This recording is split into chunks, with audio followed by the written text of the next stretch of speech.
বিশ্বনবীর সবচাইতে যিনি কাছের বন্ধু, বলুন তো দেখি তার নামটা কি? সবাই বলতে পারলেন না।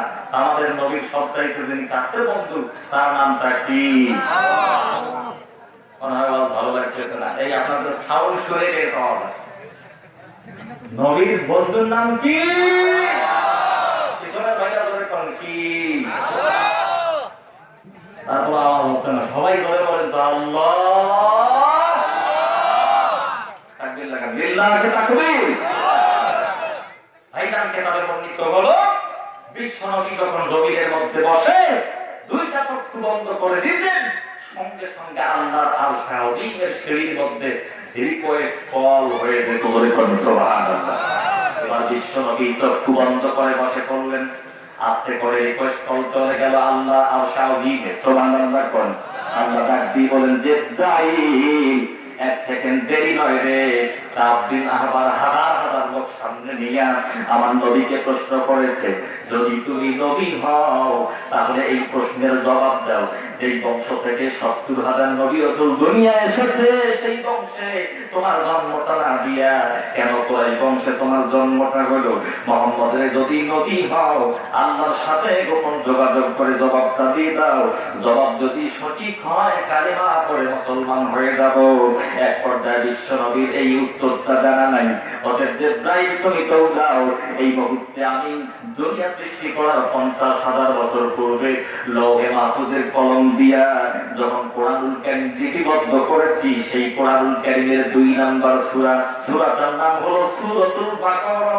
এই সূরার ১২৯ নম্বর আয়াত, রব্বানা আবআস ফীহিম রাসূলাম মিনহুম ইয়াতলু আলাইহিম আয়াতিকা ওয়া ইউআল্লিমুহুমুল কিতাবা ওয়াল হিকমাতা ওয়া ইউযাক্কিহিম ইন্নাকা আনতাল আজিজুল হাকীম। এই আয়াতখানা নিয়ে বিশ্ব নবীর দরবারের মধ্যে নাযিল করে দিয়ে সদরে কোন সুবহানাল্লাহ।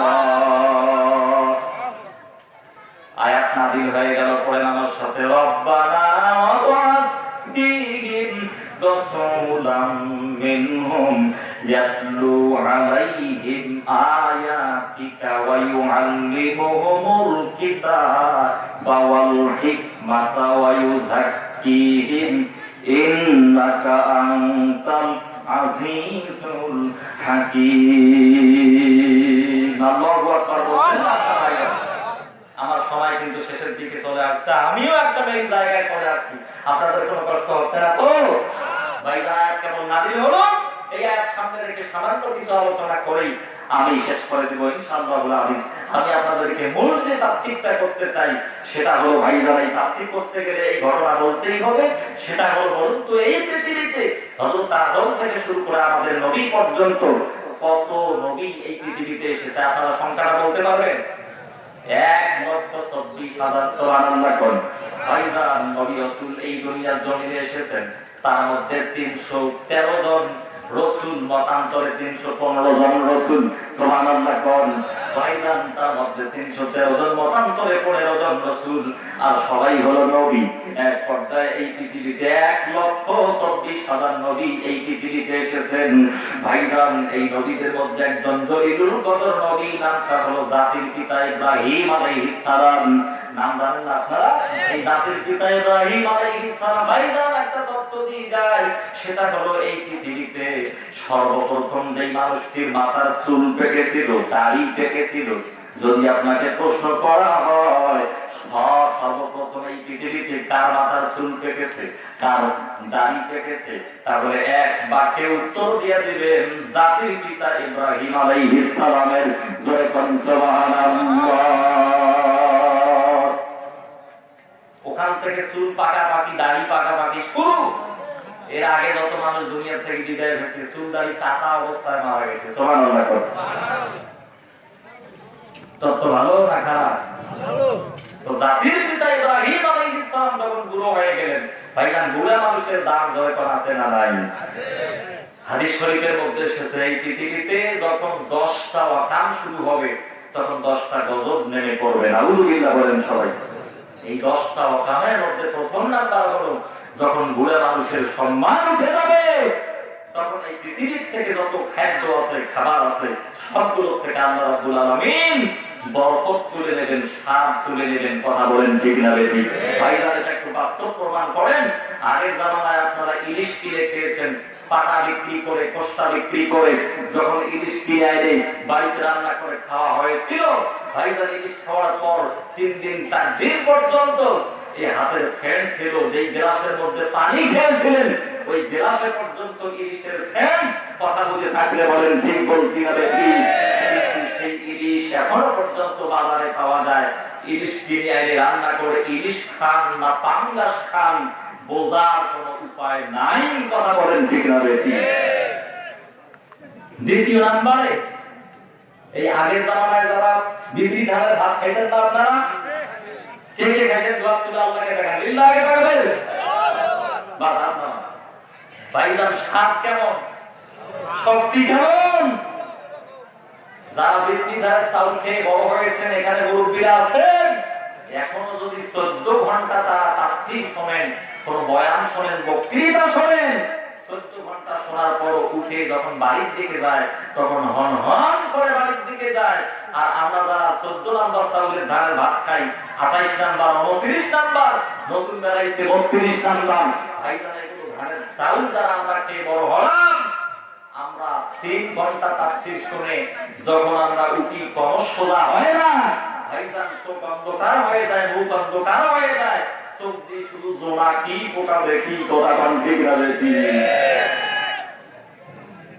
এখানে একটা প্রমাণ হবে, যারা বিক্রি খাওয়াইয়ে পাঠিয়েছেন তারা তো দেবেন, আর যারা 32 নাম্বার খায়, আমসি খায়, এরপরে 7 আপ খায়, আর টাইগার খায়, আরো কি জানি ভাইজান, এনার্জি গ্লাস খায়, কত কি খায়, তারপর শরীর চলে না। মুরব্বীর সাথে পাওয়া, আমার বাপ হাজি মানুষ হজ করছে ভাইজান, 70-এর উপরে তার বয়স, 80 কোটায় বয়স, কিন্তু এখনো যদি ধানের ভার ঘাড়ের মধ্যে নেয়, আমার মতো 4 জন যুবক মনে হয় ওই ভাতটা তুলতে পারবো না। কারণ নাই আমাদের এত বড় ধানের ভার, এখন আমার বাপ নিয়ে হনহন করে যায়। তার মানে বিক্রি খাওয়াইয়া পারি। সুবহানাল্লাহ। কি খাওয়াইয়া? কি খাওয়াইয়া? আসলে আমার ওয়াজ এই জন্য বলছি, একটু টাইমের দরকার, আমার কিন্তু সময় নাই। এই এখন সিরিজ চলে আসবে, উল্লাস করে। তো মূল কথাটা বলে দিয়েছি ভাইজান, জাতির পিতা দেখেন ইব্রাহিম আলাইহিস সালাম যখন বুড়ো হয়ে গেলেন, আল্লাহ হাবিব বলেছেন কেউ যদি কোনো বুড়া মানুষকে সালাম দেয়, সে যেন ওই বুড়াটাকে সালাম দিল না, সে যেন জাতির পিতাকেই সালাম দিল। জোরে জোরে বলেন সুবহানাল্লাহ। ভাইজান শুধু তাই নয়, হাদিসে কুদসি পড়াশোনা করে দেখবেন, আল্লাহ রাব্বুল আলামিন বলেছেন কোন মানুষের কলিজায় যদি ঈমান থাকে, এই মানুষটির যখন দাড়ি চুল পাকে যায়, এই মানুষটির মধ্যে আমি জাতির পিতা ইব্রাহিমের বুজুর্গি দান করে দেই। তাহলে বুড়া মানুষের দাম যখন আছে না নাই? আগেকার বুড়াদের কত দাম ছিল, সম্মান ছিল। যদি ছোট্ট বালকেরা মার্বেল খেলাইতো, আর যদি দেখে দাদা আসতেছে, সঙ্গে সঙ্গে ভাইজান মার্বেল খেলা বন্ধ করে দিয়া মুখের থেকে থুতু বের করে, এই যে হাড়ুয়ার মালাই আছে এগুলো ঘষে, আমার বন্ধুগণ পরিষ্কার করে, মাটি যেন দেখা না যায়। দাদা আসার পরে ডাক দিয়ে বলে, দাদা রাগ করিয়েন না, জীবনে মার্বেল খেলাই নাই। কথা কোন ঠিক না বেটি? কেউ কেউ পালায়, দাদা ছেড়ে ধরলে অবস্থা কাহিল। কথা কোন না কেন? কিন্তু এখন যদি বুড়িয়া এসে পালা তো দূরের কথা। আরো কেউ কেউ বলে কি জানেন, দাদা আইছো, সিগারেট ভাগাভাগি করে খায়, একটু চান্স নাও, চান্স, একটাও তো কবরে চলে গেছে, একটু চান্স নাও। কথা কোন ঠিক না বেটি? মুরব্বীর সম্মান থাকলো না উঠে গেল? এই জন্য এই দুনিয়া থেকে খাবারের শক্তি, স্বাদ আল্লাহ তুলে নিয়েছেন। ভাইজান কথা বলে থাকতে বলেন ঠিক বলছি না বেটি? এক পর্যায়ে মুসলমান যখন জাতির পিতা ইব্রাহিম বুড়া হয়ে গেলেন, 10-12 জন যুবক, কয়জন যুবক? 10-12 জন যুবক। এরা বলতে লাগলো, এই বুড়াটা মরে না কেন? নাউজুবিল্লাহ কোন, এই বুড়াটা কেন মরে না? এই বুড়ার কারণে নাচ দেখতে পারি না, ড্যান্স দেখতে পারি না, বিড়ি খাইতে পারি না, গাঞ্জা খাইতে পারি না, মদ খাইতে পারি না। কিসের জান্নাতের কথা বলে, বেহেশতের আশা দেখায়, এরপরে জাহান্নামের ভয় দেখায়। বুড়াটা মরবে কোন দিন রে? ভাইজান বলেন তো দেখি, আপনার যদি কেউ মৃত্যু কামনা করে আর আপনি যদি এটা শোনেন তাহলে ভালো লাগবে না খারাপ লাগবে? এক পর্যায়ে খারাপ লাগার এই কথা জাতির পিতা ইব্রাহিম, তিনি বুড়ো মানুষ, মানুষ যখন বুড়ো হয়ে যায় তখন ধৈর্য শক্তি কমে যায় ভাইজান, তখন জ্ঞান শক্তি কমে যায়। জাতির পিতা চোখ দিয়ে টপটপ করে পানি জমিনের উপর পড়তেছে, আল্লাহকে কয়, আল্লাহ আমি অনেক কষ্ট করে তাওহীদের দাওয়াত দিয়ে দিয়ে ইসলামটাকে একটা এস্টাবলিশ করলাম, একটা পর্যায়ে আনলাম রব্বুল আলামিন, এখন ইসলাম কায়েম হয়ে গেল, ইসলাম প্রতিষ্ঠিত হয়ে গেল, এই যুবকের আজকে আমাকে কি কথা শোনাইলো, আমি ইন্তেকালের পর, আমি মারা যাওয়ার পর এরা এই ইসলামকে বিদায় দিয়ে আবার নাকি শয়তানি রাজ্য কায়েম করবেন। আল্লাহ আমি জীবনেও এই দোয়াটা আপনার কাছে করি নাই, আজকে আমার প্রয়োজনে নয়, ইসলামের প্রয়োজনে এই দোয়াটা করতে চাই। রব্বুল আলামিন, আমার বয়স এখন 86 বছর, আমি বুড়া হয়ে গেছি, আমার স্ত্রী বুড়ো হয়ে গেছে, কিন্তু তোমার কুদরত বুড়া হয় নাই, বুড়ি হয় নাই। রব্বি হাবলি মিনাস সালিহিন, তোমার কাছে আমি একটা নেক সন্তান চাই, একটা সৎ পুত্র চাই, সৎ সন্তান চাই, যেন আমার ইন্তেকালের পরে এই সন্তানটা ইসলামের কাজ করতে পারে। সুবহানাল্লাহ। ইব্রাহিম 86 বছর বয়সে আল্লাহর কাছে কি চায়? সন্তান চায়, সন্তান চায়। যেরকম কি চায়? নিজের প্রয়োজনে নয়, ইসলামের প্রয়োজনে। সুবহানাল্লাহ কোন সবাই? মহান আল্লাহ দোয়াটা কবুল করে ডাক দিয়ে বললেন, তাবাশশারনাহু বিগুলামিন হালিম। যেরকম সুবহানাল্লাহ। ঠিক আছে, তোমাকে একটা সন্তানের গোলামের সুসংবাদ দেওয়া হলো। সুবহানাল্লাহ কোন? ভাইজান, জাতির পিতা ইব্রাহিম আলাইহিস সালাতু ওয়াস সালামের স্ত্রীর নাম হাজারা আর এক স্ত্রীর নাম সারা। সুবহানাল্লাহ কোন? আমার ভাইরা, এই হাজারার গর্ভের মধ্যে সন্তান আসলো। এক পর্যায়ে যখন গর্ভের বয়স 10 মাস 10 দিন, জোরে বলেন কত দিন? 10 মাস 10 দিন, তখন আল্লাহর হুকুমে একটা সন্তান প্রসব হয়ে গেল। জাতির পিতা ইব্রাহিম সন্তানটার নাম আদর করে যত্ন করে রেখে দিলেন ইসমাইল। এরপরে এই সন্তানকে যখন জাতির পিতা কোলে নিয়েছেন, এই সন্তানের মুখের দিকে দেখে আর কপালে খালি চুমু খায়। আমার বন্ধুগণ, তার মানে জাতির পিতা ইব্রাহিমের সন্তান ইসমাইলের কপালে তখন নূরে মুহাম্মদী অবস্থান করতেছিল। বলে কোন সুবহানাল্লাহ। ভাইজান, নূরে মুহাম্মদী সাধারণ কোন জিনিস নয়। আমাদের নবীজির আব্বার নাম আব্দুল্লাহ, তিনি নবীও ছিলেন না, তিনি ওলিও ছিলেন না, কিন্তু বিশ্ব নবীর নূর যখন তার কপালে ছিল, ভাইজান তিনি রাস্তা দিয়ে গেলে পরে আরবের সুন্দরী মেয়েরা তাকে বিয়ে করার জন্য কাতার দিয়েছিল, লাইন দিয়েছিল। কথা বলেন ঠিক না বেটি? ভাইজান, নূরে মুহাম্মদী একটা মারাত্মক পাওয়ারফুল জিনিস। এক পর্যায়ে বিশ্ব নবীর এই রূপটা যখন ইসমাইলের কপালে ছিল, ভাইজান ইসমাইল সুন্দর দেখা যায়, সুন্দর তার সুন্দর চেহারা। এক পর্যায়ে জাতির পিতা সন্তানকে পাওয়ার পর খালি কপালের মধ্যে চুমু খায়। আল্লাহ ডাক দিয়ে বললেন, ইব্রাহিম রে, সন্তান পাওয়ার পর আমার শুকরিয়া আদায় করা বাদ দিয়া খালি কপালের মধ্যে চুপ চুপ করে চুমা খাও। জাতির পিতা তুমি হইতে পারবা না, জাতির পিতা হওয়ার জন্য জেল খাটালাম, অগ্নিকুণ্ডের মধ্যে ফেলালাম, কত পরীক্ষা নিলাম, তুমি জাতির পিতা হইতে পারবা না। সন্তান পাওয়ার পর শুকরিয়া আদায় বাদ দিয়া তুমি কপালের মধ্যে খালি চুপ চুপ করে চুমা খাও কেন? জাতির পিতা হওয়ার জন্য আবার তোমাকে পরীক্ষা দেওয়া লাগবে। সুবহানাল্লাহ। জাতির পিতা হইতে গেলে আমার কি দেওয়া লাগবে? জয়কাম কি দেওয়া লাগবে? জাতির পিতা আল্লাহকে বললেন, আল্লাহ কি পরীক্ষা? তখন আল্লাহ বললেন যে এই সন্তান তোমাকে দান করেছি, সন্তান এবং তার মাকে কাছে রাখা যাবে না। ভাই, বেশি রাতের দরকার নাই তো, নিয়ে আসেন না প্রধান বক্তাকে। ওই এক ভাই বলতেছে প্রধান বক্তাকে আমার মতো রাখতে দেবে। ঠিকই আছে ভাইয়ের কথা।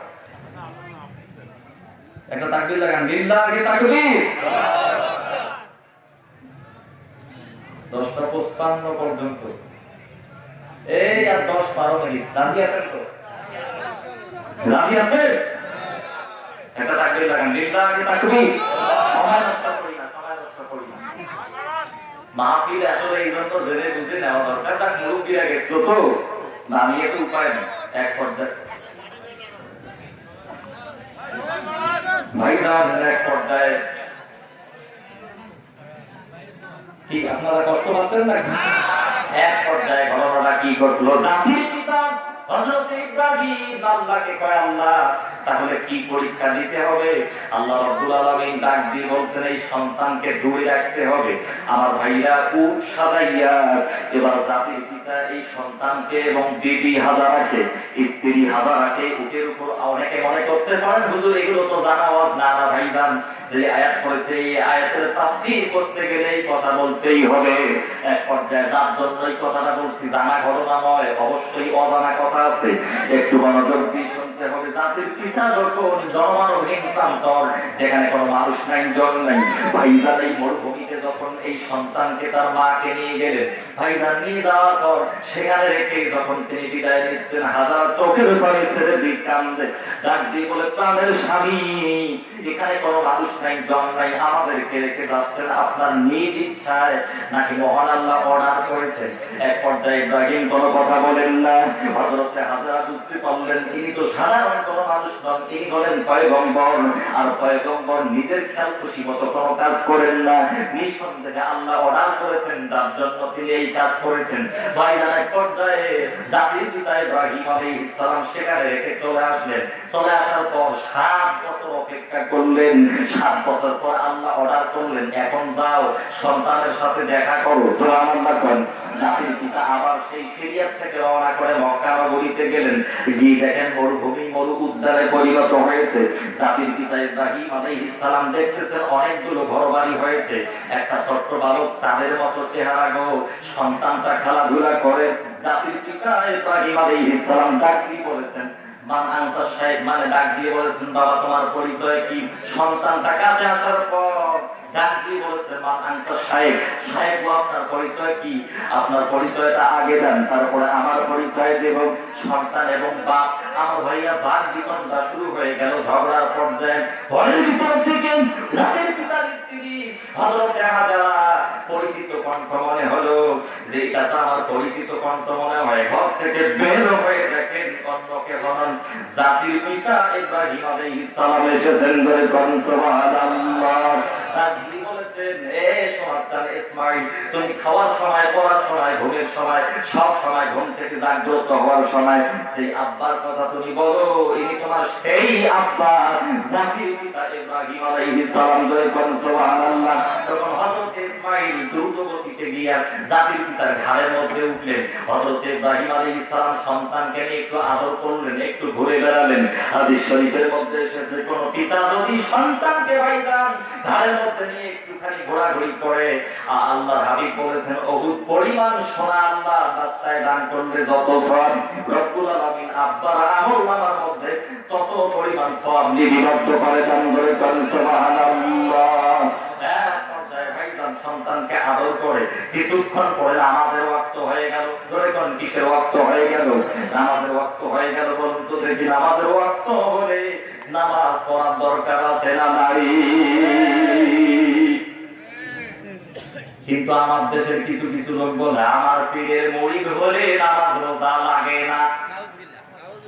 আছে না নাই? শরীয়তপুরে ওয়াজ করতে গেছে আমার এক বন্ধু, গিয়ে দেখে যে একটা বিরাট বড় দরবার। এখন কি দরবার?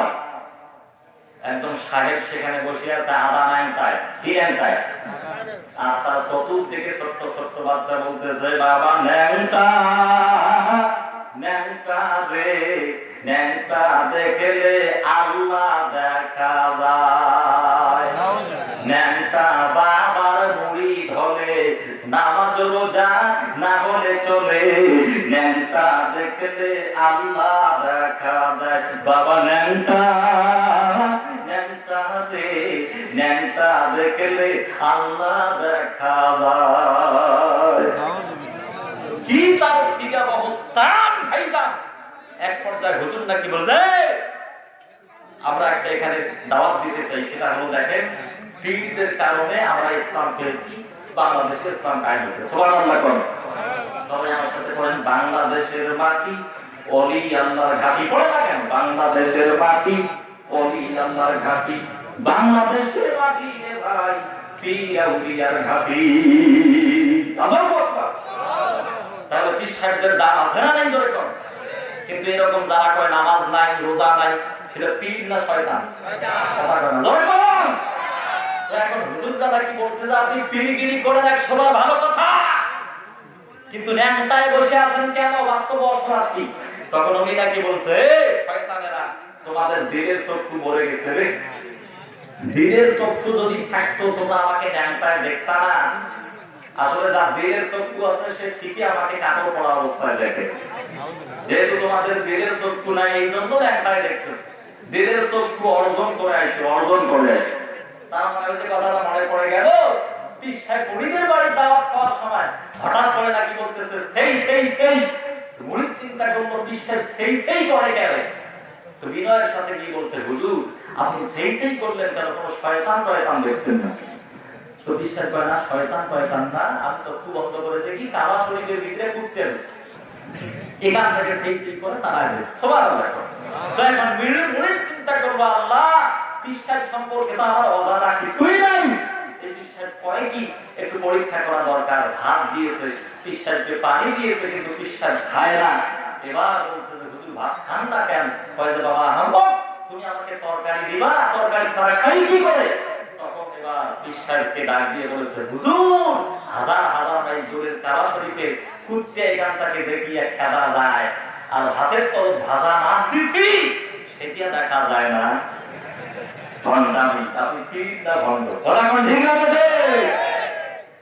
তো এখন এই মুরিদ নাকি ডাক দিয়ে বলেছে, আমার বন্ধুরা ডাক দিয়ে বলেছে যে আপনি দয়া করে একটা লুঙ্গি কিনে দেই, আপনি পরেন, ভালো হবে এটা। তখন বিশ্বাস কয় যে আমি ল্যাংটায় বসে আছি, যেটা দেখা যায় ওটা অন্য কিছু মনে করো না, ওটা হলো মামলক। মামলক এটার অপর নাম হলো আল্লাহর আলী। ভাইজান আখিরি জামানা বলতে মানা গো, না হলে কিছু কথা বলে যাইতে পারছি। আচ্ছা ওটা বলে আল্লাহর আলী, ওটা পীর না শয়তান? জোরে কোন না কেন? তো এখন হুজুর সাহেবের তো বুদ্ধির অভাব নাই, ডাক দিয়ে বলছে আমরা আল্লাহর আলী পড়ি বলতে গেছি, আমরা পড়ছি আলিফ বা তা সা এইভাবে ইয়া পর্যন্ত পড়ছি। এরপরে হুজুর বলছে দাদা এখন সবক পরিবর্তন করে দেই, বলো আলিফ খালি বার নিচে 1 নোক্তা, তার উপরে 2 নোক্তা, সার উপর 3 নোক্তা, এইভাবে সবক চেঞ্জ করে দিয়েছে। আমরা আলিফ পড়েছি, আলিফ খালি না নোক্তা আছে? জোরে কোন আল্লাহ আলিফ খালি না নোক্তা আছে? ওই বিশ্বাস বলছে ওটা নাকি ওরা আল্লাহ আলী। তখন হুজুররা ডাক দিয়ে বলেছে ব্যাপারে তোর যদি আল্লাহর আলী হয়, আমরা আল্লাহর আলী পড়ছি, উপরেও নোক্তা নাই নিচেও নোক্তা নাই, তোর যদি আল্লাহর আলী হয় নিচত কেবে 2 নোক্তা, নিচত কেবে 2 নোক্তা। বুঝছেন না বলেন নাই? জবাবটা ঠিক হয়েছে না হয় নাই? এইরকম ভণ্ড যখন বাংলার জমিনে আছে না নাই? কি সুন্দর আবার গান বানাইছি ভাইরা, কি সাহেব নাকি সেদিন নৌকার মাঝি হয়া তাদেরকে পার করবে। আমি পাপী গুনাহগার বান্দা দয়াল, আমি পাপী গুনাহগার বান্দা দয়াল, কেমনে হরে পার ওহে পীর জি নৌকার মাঝি আমায় করিও পার।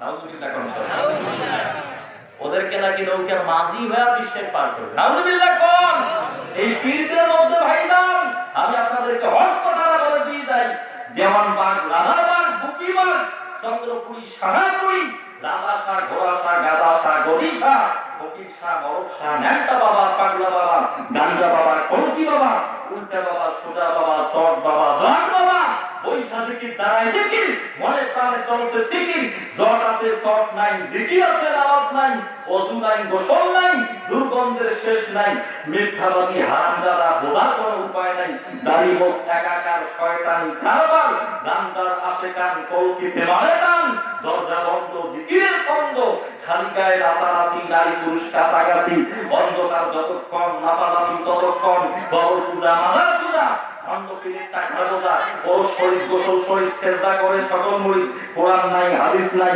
পীরের শুধু টাকা চাই, শয়তানি গান্ডার, পীর মুরিদের ভান্ডার, ধরে পড়না আছে না নাই? এগুলো থেকে আমাদেরকে বাঁচতে হবে না? ওয়াজ করে মজা পাচ্ছি না ভাই, সময় না থাকলে বলেন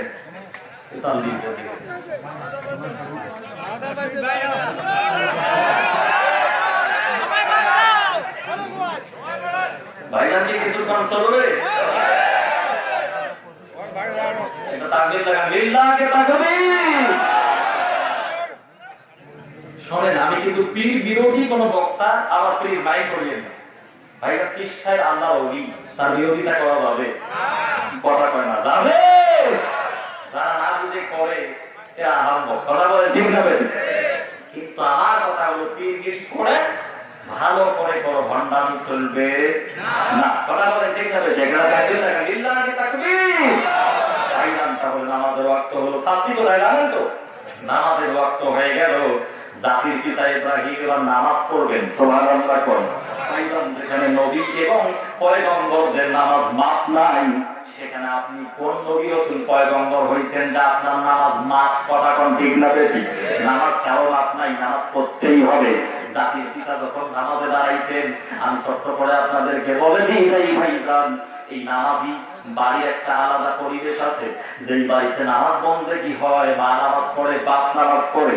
কথাটা বলে দিই যাই, মনোযোগ দিয়ে শুনে যান ভাইজান। আব্বা যখন নামাজ শুরু করে, ছোট্ট ছোট্ট বাচ্চা যদি ওই বাড়িতে থাকে, দেখবেন যে ওই বাচ্চাটা একবারে যায় নামাজের সামনে যায়, আর আব্বার মুখের দিকে খালি তাকায়।